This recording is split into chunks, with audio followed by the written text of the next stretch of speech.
My name is JC Kalish, and my informative speech is on the expenses of college and or grad school if the student decides to go to grad school. How many of you are knowledgeable about the expenses of college? College and graduate school are expensive. Many children should be exposed to how much it truly costs. That way they will be more informed and maybe take it more seriously.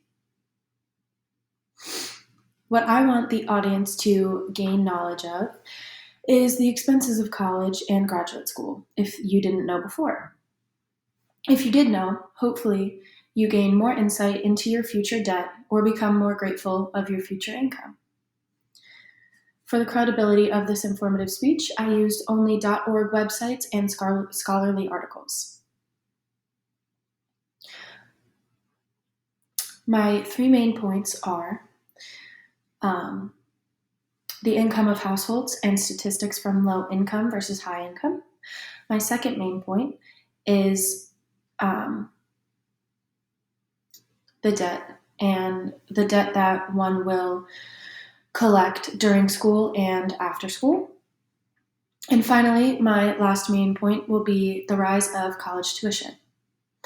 College tuition has been increasing for decades with zero hesitation, except for when the pandemic struck.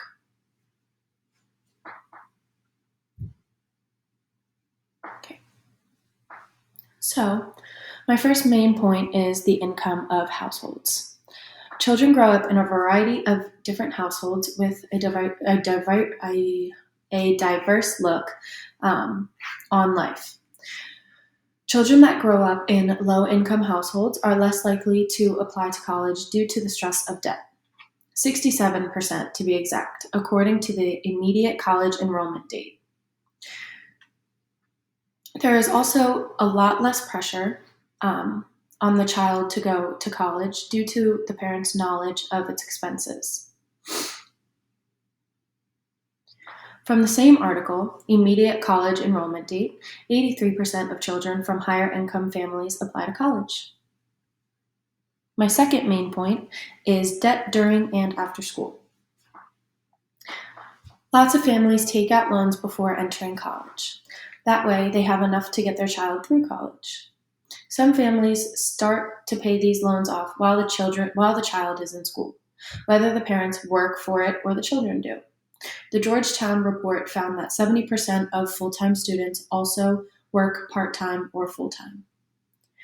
Many of these families, including mine, take these loans out in their children's names. That way, the parents are the co-signers and the children can take care of the loans when they graduate college. Another side to having a parent as a co-signer is the child can start building credit.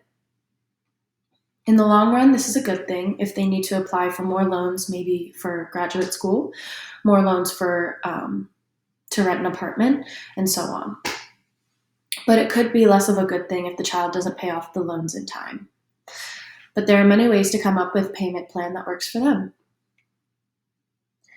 My third and final point is the rise in college tuition.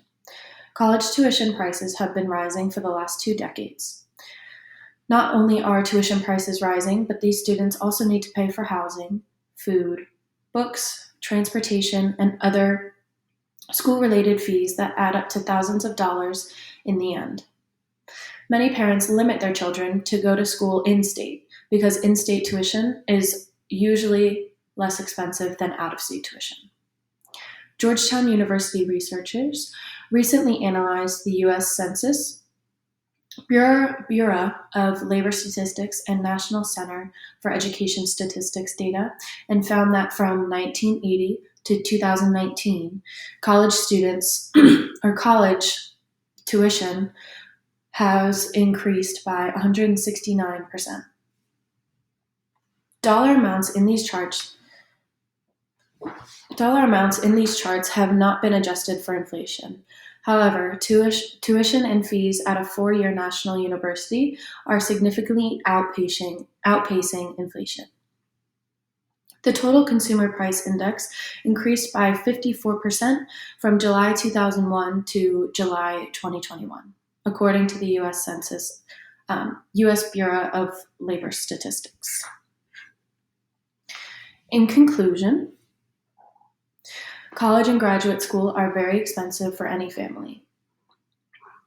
There are many ways to make it more affordable, but it may take a lot of work. The income of families vary drastically across the nation, and so do their ideologies of college. The debt that these children and families endure can make or break a child's future. Finally, even though college tuition has taken a breather in increasing due to the pandemic, the climb will only continue. So I hope you all are now aware of the expenses of college and graduate school, and hopefully maybe a little more grateful for your experiences during your time in college. Thank you.